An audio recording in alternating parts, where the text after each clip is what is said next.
ಇನ್ನು ರೀಲ್ಸ್ಗಾಗಿ ಜನ ವಿಚಿತ್ರವಾಗಿ ವರ್ತಿಸೋದು ಸಾಮಾನ್ಯವಾಗಿದೆ. ಈಗ ರೀಲ್ಸ್ಗಾಗಿ ಪ್ರ್ಯಾಂಕ್ ಮಾಡೋದಕ್ಕೆ ಹೋಗಿದ್ದ ಒಂದು ತರಹದ ಹುಚ್ಚಾಟ ಮೆರೆದಿದ್ದಾರೆ. ರೀಲ್ಸ್ಗಾಗಿ ಪ್ರ್ಯಾಂಕ್ ಮಾಡಲು ಹೋಗಿದ್ದಂತಹ ಹುಚ್ಚಾಟ ಬೆಂಗಳೂರಿನ ವಯಾಲಿ ಕಾವಲ್ನಲ್ಲಿ ನಡೆಯಿತು. ವಿಚಿತ್ರ ಮತ್ತು ವಿಚ್ಛಿದ್ರಕಾರಿಯಾದ ಘಟನೆ. ತಂದೆಯನ್ನೇ ಮೂಟೆ ಕಟ್ಟಿ ಕೊರಿಯರ್ ಆಫೀಸ್ಗೆ ತಂದ ಮಗಳು. ಮಂಗಳೂರಿನ ಈ ಮೂಟೆ ಕೊರಿಯರ್ ಮಾಡಿ ಅಂತ ಆವಾಜು. ಮೂಟೆ ಅಲುಗಾಡ್ತಿರೋದು ನೋಡಿ ಗಾಬರಿಯಾಗಿದ್ದ ಸಿಬ್ಬಂದಿ. ಮೂಟೆ ಬಿಚ್ಚಿ ನೋಡಿದಾಗ ದಿಢೀರ್ ಅಂತ ಹೊರಬಂದ ವೃದ್ಧ. ಈ ವೇಳೆ ಸ್ಥಳದಿಂದ ಕಲ್ಕಿತ್ತ ಇಬ್ಬರು ಮಹಿಳೆಯರು, ಓರ್ವ ವ್ಯಕ್ತಿ. ಎಂತವರಿಗೂ ಗಾಬರಿಯಾಗುತ್ತೆ.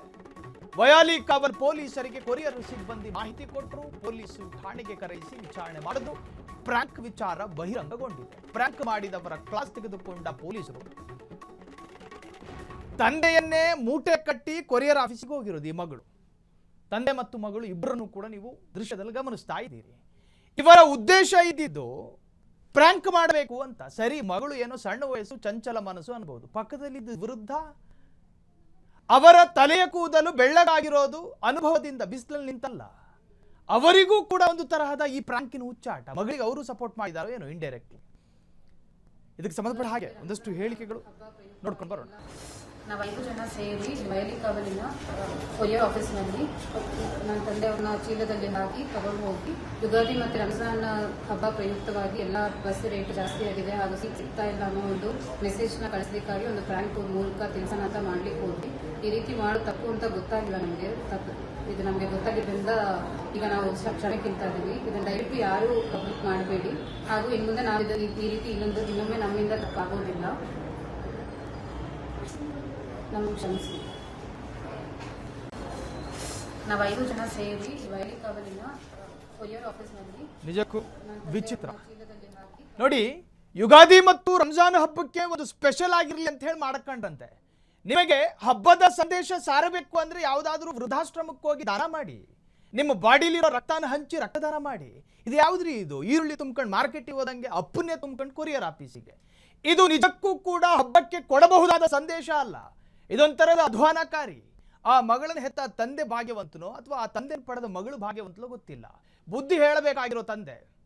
ದೃಶ್ಯದಲ್ಲಿ ಗಮನಿಸ್ತಾ ಇದ್ದೀರಿ ನೀವು. ಆ ಪಕ್ಕದಲ್ಲಿ ಆರೆಂಜ್ ಟೀ ಶರ್ಟ್ ಹಾಕೊಂಡ್ರವರೇ ತಂದೆ, ಸ್ಪೆಕ್ಸು ಹಾಕೊಂಡವ್ರು. ಅದರ್ಥ ಅವರು ದೃಷ್ಟಿದೋಷ ಸ್ವಲ್ಪ ಕಮ್ಮಿ ಇದೆ ಅಂತ. ಮಗಳಿಗೆ ತಿಳಿ ಹೇಳೋದಕ್ಕೆ ಬುದ್ಧಿಯನ್ನು ಮಂದಾಗ್ಲಿಲ್ವೇನು? ಮಗಳಿಗೆ ತಿದ್ದಿ ಹೇಳಬೇಕಾಗಿತ್ತು ನೀವು. ಈ ತರಹದ ಹುಚ್ಚಾಟ ಇದು ಸಮಾಜಕ್ಕೆ ಸಾರು ಸಂದೇಶ ಅಲ್ಲ. ಇದೊಂಥರದ ಹುಚ್ಚಾಟ, ಇದು ಮಂಗಾಟ. ಇದು ರೀಲ್ಸ್ಗಾಗಿ ಪ್ರ್ಯಾಂಕ್ ಮಾಡೋದಕ್ಕೆ ಹೋಗಿ ಇದೆಂತಹ ಹುಚ್ಚಾಟ? ಈ ಬಗ್ಗೆ ಹೆಚ್ಚಿನ ಡೀಟೇಲ್ಸ್ ಕೊಡೋದಕ್ಕೆ ನಮ್ಮ ಪ್ರತಿನಿಧಿ ಕುಮಾರ್ ಈಗ ಫೋನ್ ಸಂಪರ್ಕದಲ್ಲಿದ್ದಾರೆ. ಕುಮಾರ್, ಇದೆಂತಹ ಹುಚ್ಚಾಟ? ರೀಲ್ಸ್ಗಾಗಿ ಬೇರೆ ಬೇರೆ ತರಹದಲ್ಲೆಲ್ಲ ಪ್ರ್ಯಾಂಕ್ ಮಾಡೋದನ್ನ ನೋಡಿದೀವಿ. ಇದು ಸ್ವಂತ ತನ್ನ ಜನನಕ್ಕೆ ಕಾರಣ ಆಗಿರೋ ತಂದೆಯನ್ನೇ ಮೂಟೆ ಕಟ್ಟಿ ಕೊರಿಯರ್ ಆಫೀಸಿಗೆ ಹೋಗಿರೋದು. ಏನಿದೆ ಈ ಬಗ್ಗೆ ಹೆಚ್ಚಿನ ಡೀಟೇಲ್ಸ್? ಸಾಹಿಲ್, ಏನಂದ್ರೆ ಪ್ರ್ಯಾಂಕ್ಗೋಸ್ಕರ ಈಗ ಏನೆಲ್ಲ ಅನಾಹುತಗಳನ್ನ ಮಾಡ್ಕೊತಾ ಇದ್ದಾರೆ ಅನ್ನೋದಕ್ಕೆ ಇದೊಂದು ಜ್ವಲಂತ ಉದಾಹರಣೆ. ಯಾಕಂದ್ರೆ ಬೆಂಗಳೂರಂತಹ ಒಂದು ನಗರದಲ್ಲಿ ಒಬ್ಬ ತಂದೆಯನ್ನೇ ಒಂದು ಮೂಟೆಯಲ್ಲಿ ಕಟ್ಕೊಂಡ್ಬಿಟ್ಟು ಇದನ್ನ ಮಂಗಳೂರಿಗೆ ಕಳಿಸ್ಕೊಡಿ ಅಂತ ಹೇಳ್ಬಿಟ್ಟು ಕೊರಿಯರ್ ಆಫೀಸ್ಗೆ ಹೋಗಿ ಅವರು ಅವಾಜ್ ಹಾಕ್ತಾರೆ. ಸೊ ಅಂತ ಸಂದರ್ಭದಲ್ಲಿ ಏನಾಗತ್ತೆ ಅಂದ್ರೆ, ಅದು ಮೂಟೆ ಅಳಗಾಡಿದಾಗ ಕೊರಿಯರ್ ಸಿಬ್ಬಂದಿಗಳಿಗೆ ಒಂದು ಡೌಟ್ ಬಂದು ಏನ್ ಇರ್ಬೋದು ಇದ್ರಲ್ಲಿ ಅನ್ನೋದನ್ನ ಗಮನಿಸಿದಾಗ ಅದ್ರ ಒಳಗಡೆ ಅವ್ರ ತಂದೆನೇ ಇರೋದು. ಏನು ಅಲ್ಲಿ ಕೊರಿಯರ್ ಆಫೀಸ್ ಬಂದಿದ್ರಲ್ಲ, ಇದನ್ನ ಮಂಗಳೂರಿಗೆ ಕಳಿಸ್ಕೊಡಿ ಅಂತ ಹೇಳ್ಬಿಟ್ಟು ಏನ್ ಬಂದಿದ್ರಲ್ಲ, ಅದು ಅದರ ಮೂಟೆ ಒಳಗಡೆ ಅವ್ರ ತಂದೆಯವರ ಒಂದು ಬಾಡಿ ನೋಡಿದ್ದಾರೆ. ಅವಾಗ ಅವ್ರು ಗಾಬರಿ ಆಗಿದ್ದಾರೆ. ಇದೇನಿದು, ತಂದೆಯ ಮೂಟೆಯನ್ನ ಮಗಳು ಕಳಿಸ್ಕೊಡಿ ಅಂತ ಇವ್ರು ಏನಕ್ಕೆ ಬಂದಿದ್ದಾರೆ ಅಂತ ಹೇಳ್ಬಿಟ್ಟು ಅವರು ಸಡನ್ ಆಗಿ ಪೊಲೀಸರಿಗೆ ಮಾಹಿತಿ ನೀಡಿದ್ದಾರೆ. ವಯಾಲಿ ಕಾವಲ್ ಪೊಲೀಸರಿಗೆ ಮಾಹಿತಿ ನೀಡಿದಾಗ ಇನ್ನೇನ್ ಪೊಲೀಸರು ಆ ಸ್ಥಳಕ್ಕೆ ಬರ್ಬೇಕನ್ನೋದ್ರಲ್ಲೇ ಎಲ್ಲರೂ ಏನು ಒಂದು ಮೂಟೆ ಅಂತ ತಗೊಂಡಿದ್ರಲ್ಲ, ಇಬ್ರು ಹೆಣ್ಣು ಮಕ್ಕಳು ಆಮೇಲೆ ಒಬ್ಳು ಪುರುಷ ಅಲ್ಲಿಂದ ಕಾಲ್ ಕಿತ್ತಿದ್ದಾರೆ. ನಂತರ ಪೊಲೀಸರು ಅವರನ್ನ ಪೊಲೀಸ್ ಠಾಣೆಗೆ ಕರೆಸಿ ವಿಚಾರಣೆ ಮಾಡಿದಾಗ, ಇಲ್ಲ ಯುಗಾದಿಗೋಸ್ಕರ ಬೆಂಗಳೂರಿನಲ್ಲಿ ಬಸ್ಗಳ ಸಮಸ್ಯೆ ತುಂಬಾ ಇರುತ್ತೆ, ಅದೊಂದು ಕಾನ್ಸೆಪ್ಟ್ ಇಟ್ಕೊಂಡು ನಾವು ಪ್ರ್ಯಾಂಕ್ ಮಾಡಿದೇವಿ. ಆ ಪ್ರ್ಯಾಂಕ್ ಈ ಮಟ್ಟಿಗೆ ಅತಿರೇಕಕ್ಕೆ ಹೋಗುತ್ತೆ ಅನ್ನೋದು ನಮ್ಗೆ ಗೊತ್ತೇ ಆಗ್ತಿರ್ಲಿಲ್ಲ ಅನ್ನೋದನ್ನ ಅಪಾಲಜಿ ಮಾಡ್ಕೊಂಡಿದ್ದಾರೆ. ಬಟ್ ಏನಾಗ್ತಾ ಇದೆ ಅಂದ್ರೆ, ಯಾವೆಲ್ಲ ವಿಷಯಗಳನ್ನ ಇಟ್ಕೊಂಡು ಅವರು ಪ್ರ್ಯಾಂಕ್ ಮಾಡ್ಬೇಕಿತ್ತ ಅಂತದನ್ನೆಲ್ಲ ಬಿಟ್ಟು ಬೇರೆ ಯಾವ್ದೋ ಒಂದು ವಿಷಯವನ್ನು ಇಟ್ಕೊಂಡು ಪ್ರ್ಯಾಂಕ್ ಮಾಡಿ ಈಗ ಅವರು ಪೊಲೀಸರ ಕೈಗೆ ಸಿಕ್ಕಾಕೊಂಡಿದ್ದಾರೆ. ಪೊಲೀಸರು ಅವರಿಗೆ ತರಾಟೆಯನ್ನು ತಗೊಂಡಿದ್ದಾರೆ. ಯಾವುದೇ ರೀತಿ FIR ಕೂಡ ಕಂಪ್ಲೇಂಟ್ ಆಗಿಲ್ಲ. ಪೊಲೀಸರು ಅವರ ತರಾಟೆ ತಗೊಂಡು ಯಾವುದೇ ಕಾರಣಕ್ಕೋಸ್ಕರ ಇಂತಹ ಒಂದು ಪ್ರ್ಯಾಂಕ್ ಗಳನ್ನ ಮಾಡ್ಲಿಕ್ಕೆ ಹೋಗಬೇಡಿ. ಯಾಕಂದ್ರೆ ಮೂಟೆಯನ್ನು ಹಾಕೊಂಡು ಹೋಗುವಂತ ಸಂದರ್ಭದಲ್ಲಿ ಅವ್ರಿಗೇನಾದ್ರು ಉಸಿರುಗಟ್ಟಿ ಸಾವನ್ನಪ್ಪುವಂತ ಪರಿಸ್ಥಿತಿ ಏನಾದ್ರು ನಿರ್ಮಾಣವಾಗಿದ್ರೆ ಏನ್ ಮಾಡ್ತೀರಾ ಅಂತ ಹೇಳ್ಬಿಟ್ಟು ಪೊಲೀಸರು ಅವರನ್ನ ತರಾಟೆ ತಗೊಂಡ್ಬಿಟ್ಟು ಇನ್ಮುಂದೆ ಈ ರೀತಿಯ ಪ್ರ್ಯಾಂಕ್ ಗಳನ್ನ ಮಾಡಬೇಡಿ ಅಂತ ಹೇಳ್ಬಿಟ್ಟು ವಾಪಸ್ ಕಳ್ಸಿಕೊಟ್ಟಿದ್ದಾರೆ.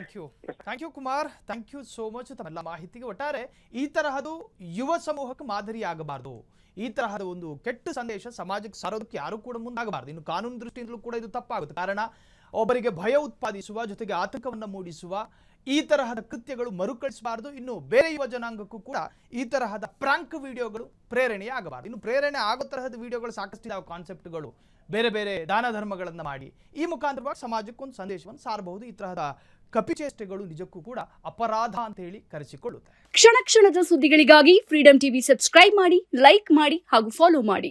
ಹೊಸ ಸುದ್ದಿಗಳ ನೋಟಿಫಿಕೇಶನ್ಗಾಗಿ ಬೆಲ್ ಐಕಾನ್ ಮೇಲೆ ಕ್ಲಿಕ್ ಮಾಡಿ.